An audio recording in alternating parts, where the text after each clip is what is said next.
L'année dernière, j'ai commencé à apprendre le français car je voulais faire ma licence en France. Après quelques mois d'études, j'ai obtenu B1 dans le test de connaissance du français et j'ai passé l'entretien du visa. J'étais contente d'obtenir le visa. Ensuite, j'ai fait une boîte d'explosion. C'est une boîte qui a plein de photos dedans, mais quand on l'ouvre, les photos vont être explosées comme une explosion. Et puis je l'ai ouvert à ma mère. Elle a pleuré car elle s'est souvenue de plein de choses passées. À la fin du mois, je suis allée à la base de pandas. J'ai fait du bénévolat pour garder des pandas, par exemple abattre des bambous, faire manger, nettoyer leur maison, etc. Je suis heureuse d'avoir des contacts proches avec eux. Ils étaient trop mignons. Chaque panda a son propre caractère. Je suis arrivée à Paris, j'ai commencé ma vie indépendante. Je me suis promenée dans la rue. Parfois, j'ai pu marcher plus de 20 000 pas chaque jour. Je me suis souvenu qu'en Chine, je n'ai jamais marché autant de pas dans une journée. Et j'ai fait la cuisine aussi en France. Cependant, en Chine, je ne l'ai jamais fait. Aucune surprise, c'était un problème grave.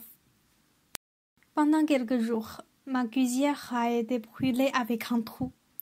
Pour continuer, j'ai présenté mes excuses à mon propriétaire et j'ai donné de l'argent comme une amende. À ce moment-là, je me demandais comment j'aurais pu vivre sans expérience de la cuisine. Finalement, j'ai commencé à m'adapter à la vie en France. J'ai visité la Tour Eiffel avec une amie. Pourquoi vous allez visiter la Tour Eiffel après que vous soyez arrivé en France depuis longtemps? Peut-être il y aurait des gens qui pensent cette question. La réponse c'est « Moi, je ne sais pas ». C'est comme ce n'est pas tous les Français qui sont montés dans la Tour Eiffel aussi. Ce n'est pas tous les Chinois qui sont montés à la Grande Muraille aussi. Pourquoi je réponds comme ça? Aucune idée. Oh là là, parfois quand vous sentez que la bonne chose va arriver, la réalité c'est que la mauvaise chose va arriver.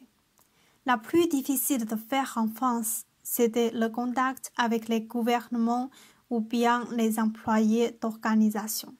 Par exemple, l'assurance maladie, l'OFI. J'ai demandé un congé pour obtenir l'OFI. Mais l'employé m'a dit que « Au revoir, ce sera à la fois prochaine ». Bien que j'ai un rendez-vous. Quelle bonne chance! J'ai commencé à trouver des activités pour enrichir ma vie. J'ai postulé dans une fédération des étudiantes et j'ai participé à sa conférence. C'était super!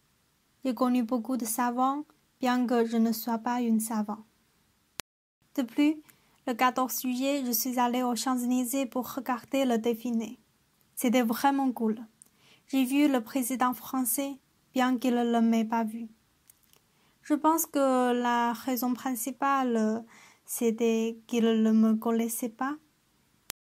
Oui, j'ai gagné. J'ai obtenu nos filles. C'était génial. J'ai pensé que mon anglais a dégénéré après apprendre le français. Bref, je me suis inscrite à une application pour apprendre des mots anglais. Parce qu'il faut donner de l'argent si vous n'avez pas les révisés. Quelle chose horrible! J'étais pauvre. Du coup, j'ai été obligatoire d'apprendre les mots chaque jour. De plus, j'ai connu ma nouvelle voisine dans le couloir. À ce moment-là, je portais un pyjama avec une face nonchalante. En outre, je suis allée à UNESCO grâce à la journée du patrimoine. Attention, c'était un tournant dans ma vie. J'ai décidé mon but ce jour-là. Bon courage. Deuxièmement, j'ai passé le soir du droit. Des bâtiments magnifiques, des spectacles formidables, des étudiantes avec la passion. Du coup, j'ai fait une décision. J'ai changé ma spécialité. Puis, j'ai visité l'INALCO. J'ai fait une autre décision. Pourquoi j'ai toujours fait des décisions? Alors, j'ai perçu qu'il faut des actions. Ensuite, je me suis inscrite au DELF B2. J'ai encore fait du bénévolat pour interpréter des objets d'art chinois. dans un salon patrimoine culturel qui a eu lieu au musée du Louvre. Pour continuer, j'ai vu le spectacle Dame de cœur à la cathédrale Notre-Dame de Paris. Ce soir-là, j'ai baigné dans l'histoire, dans la lumière et dans l'atmosphère. C'était la première fois où je me suis sentie que c'était une bonne décision d'aller en France. Je ne l'ai jamais regretté. Enfin, j'ai visité le château de Loire avec ma voisine. J'ai des charmes de la connaître. J'ai prié, oublié mon premier portrait. J'ai fait plein de choses importantes. Premièrement, j'ai trouvé un travail pour améliorer le français. J'allais garder 2 enfants. Ils étaient trop mignons, avec des lunettes comme de Harry Potter. J'ai fait du bénévolat encore. Oui, cool. C'était dans Manhattan. Bien qu'il pleuve, des sportifs couraient toujours. Je les regardais. Je voulais participer à Manhattan l'année prochaine. Attends, je voulais réfléchir un peu. Attention, je n'ai pas encore fait une décision. Depuis la première fois que j'ai visité chez ma voisine, j'ai presque devenu une membre de sa famille, car j'ai déjà visité chez lui plusieurs fois. Ce fois-là, on a décoré la sapin de Noël et j'ai fait la fondue chinoise. Il m'a étonné qu'il puisse accepter le niveau de la ABC. De toute façon, il était difficile pour les Français. De plus, j'ai visité le marché du Noël. J'ai bu le vin chaud. Avant de boire le vin chaud, je n'ai pas compris pourquoi les Français chauffaient du vin, comme ils n'ont pas compris pourquoi les Chinois chauffaient de l'eau. Mais il faut affirmer que le vin chaud était délicieux. De toute façon, après goûter le fromage, je ne voulais pas accepter de nourriture française. Ensuite, j'ai visité le musée du langage. Car j'étais pressée, je ne l'ai pas tout regardé. Mais sans doute, je voulais le visiter encore une fois, plus tôt.